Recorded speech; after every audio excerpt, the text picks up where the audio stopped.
ముందు ఈశ్వరుడి యొక్క అనుగ్రహం చాలా విశేషంగా ఉన్న కారణం చేత ఒక జీవిత పర్యాంతానికి సరిపడినటువంటి ఉపాసన ఆ రోజు చేసుకోవడానికి సాధ్యమవుతుంది.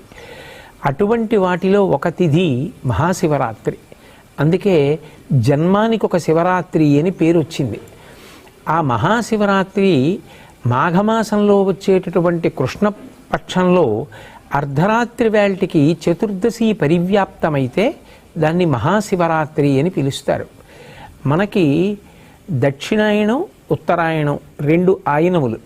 ఇందులో శ్రావణ మాసంలో బహుళపక్షంలో వచ్చేటటువంటి అష్టమి తిథి నాటి అర్ధరాత్రి వేళ కరచరణాదులతో కృష్ణ పరమాత్మ ఆవిర్భవించారు.